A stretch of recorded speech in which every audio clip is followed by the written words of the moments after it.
s'appelle Le goûter de bébé, c'est l'un des premiers films, c'est l'un des films les plus connus, et nous voyons Auguste Lumière, qui faisait souvent l'acteur, puisque c'est son frère Louis qui tournait la manivelle, et son épouse ainsi que sa petite fille. Ce qui impressionnait beaucoup les spectateurs de l'époque, c'est le vent dans les feuillages des arbres que nous distinguons au fond.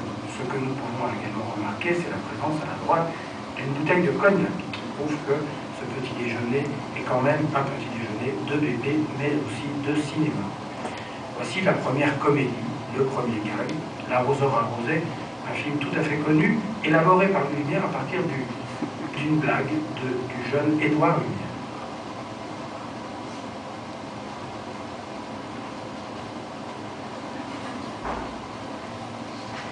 Le jet d'eau le plus célèbre de l'histoire du cinéma, le jardinier, en tirant les oreilles du petit garnement, ne se contente pas de jouer la scène, il ramène également l'action devant la caméra qui ne pouvait pas tourner. Et en mettant une fessée au jeune garçon, permet au film d'aller jusqu'au bout de ses 50 secondes. Voici un film qui s'appelle La partie d'écarté, et c'est un film tout à fait historique, puisque nous voyons à gauche Antoine Lumière, le père de Louis et Auguste, qui joue aux cartes avec, au milieu, Alphonse Vinclair.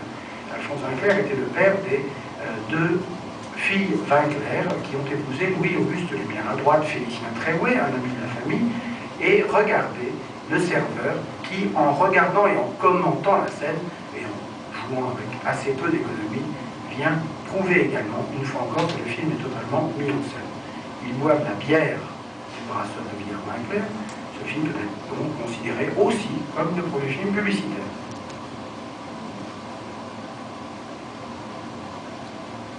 Le premier film d'horreur de l'histoire du cinéma, en tout cas celui qui impressionna les spectateurs et qui fit sensation et qui fit comprendre que le cinéma pouvait également jouer dans le spectaculaire. L'arrivée du train en gare de La Ciotat, film ô combien célèbre.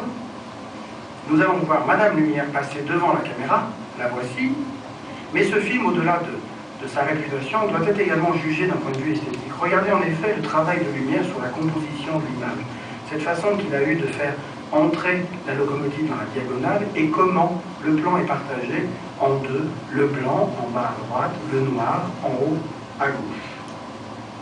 Nous disions tout à l'heure que Auguste Lumière faisait souvent l'acteur pour son frère Louis, c'est en effet lui que nous retrouvons ici en train de jouer dans un film qui commence comme un documentaire et qui s'appelle La démolition du mur. Et un accident survint lors d'une projection et ce film devient tout à fait autre chose.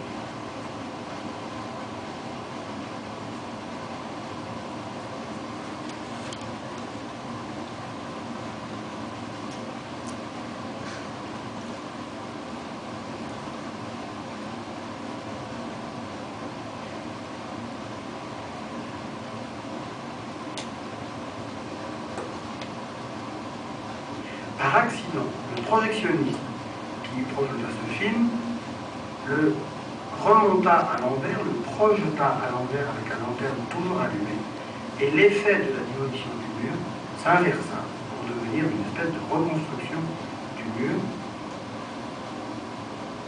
Imaginez un petit peu l'impression que causa ce film tout à fait surréaliste sur les spectateurs de l'époque.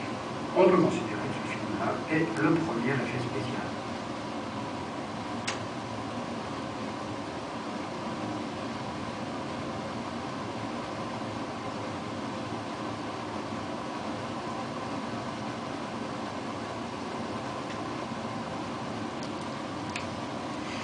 Natif de Besançon, les Lumières s'étaient installées à Lyon et la première ville qui fut tournée par le cinématographe, qui fut filmée par la caméra des Lumières, fut évidemment Lyon. Voici ici Cour-Gambetta, dans une vue cinématographique qui témoigne toujours du souci que Louis Lumière avait de filmer la vie et de filmer la réalité.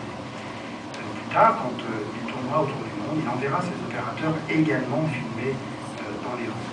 Dans ce film, on voit un léger mouvement d'appareil qui n'est pas le premier, nous en trouverons tout à l'heure. Nous voyons l'une des grandes rues de Lyon, qui était l'une des grandes villes de France au XIXe siècle.